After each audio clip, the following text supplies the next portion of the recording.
You see, I think George Lucas should take notes from Nintendo. If you're gonna re-release something and re-release it in 3D, make sure you do your best work first. If you're gonna change anything, change it for the better. Pretty good recipe for success, I think.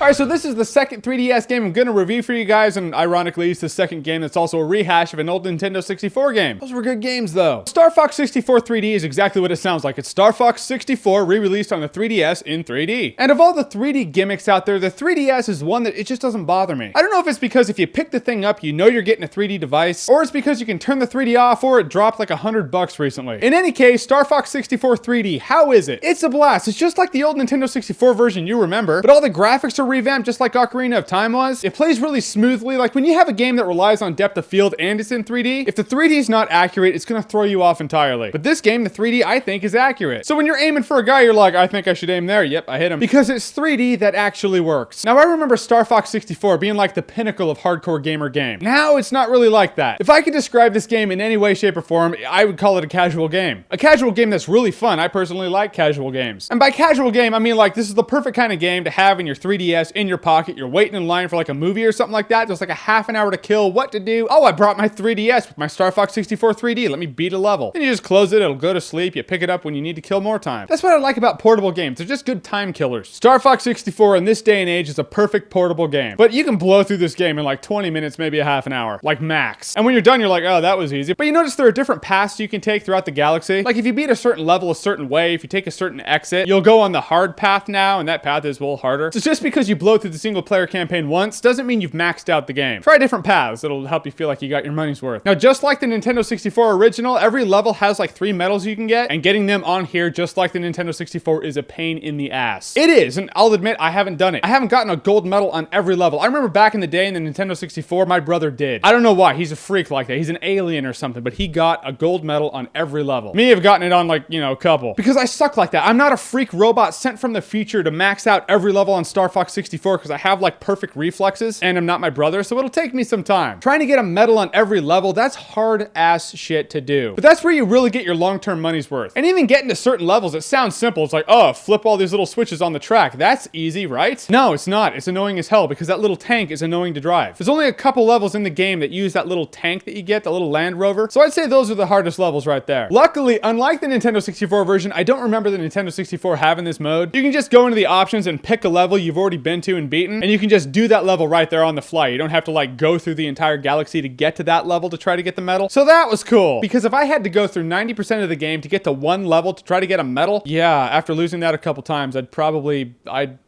Peppy still sounds like some alcoholic. Use the boost to get through, folks. Yeah, I just don't think I should use the boost to get through an asteroid field. That sounds very dangerous. You're becoming more like your father. Peppy, are you drunk right now? Did you have Slippy blow into your breathalyzer lock device on the steering wheel of your R-Wing? You should not be flying that thing right now. Yep, same old Peppy. As for the multiplayer, I didn't get to play the multiplayer much because none of my friends have the game. Yeah, I'm the cheap one, and none of them have bought the game. They all have 3DSs, don't know. But in order for me to really play the multiplayer, I'd have to go find friends and then buy them 3DSs and then buy them the game and then pay them to be my friends so they'll actually play me. It'll get expensive. So the only multiplayer I played was against the computer, but it was actually still fun. Yeah, the computer's a douchebag. When the time starts counting down, they really start going after you. Doesn't change the fact that the levels are really fun to play. I think they're more detailed than they were in the Nintendo 64. I don't remember them having that many obstacles in it. I could be wrong, though. I could be just pulling that out of the air. Well, one of the levels is the asteroid level. You feel like you're in Star Wars or something. I feel like when the Slave One's going after Obi-Wan in Attack of the Clones, just just lasers going everywhere. I hate to use an Attack of the Clones reference. I really do. How about this? The asteroid scene in Empire Strikes Back with more lasers. There you go. In the end, Star Fox 64 3D, the 3D looks really good. It has a really fun single player campaign. It has a really fun multiplayer, even though I didn't get to play it with human beings. You'll blow through the single player campaign at first, but then trying to find all the nooks and crannies and secrets, that'll take you some time. And trying to get all the medals, that'll frustrate you and take you more time, so you get your money's worth that way. I'd actually say pick it up. It's one of those games that once it's in your 3DS, you won't take it out for a while, because you'll realize that when you go out and do stuff, you have a lot of downtime. You have a lot of just waiting around in a line for some odd reason. So you just pull out your 3DS, beat a level in Star Fox. It's awesome. I play it in lines, and so can you. Have you played it? What's your favorite game for the Nintendo 3DS? And actually, what's your favorite Nintendo 64 game, since that's probably going to end up coming out for the 3DS in 3D? There's always that. Comment below, let me know. And as always, if you like what you've seen here and you want to see more, click right here to see more. Use the boost.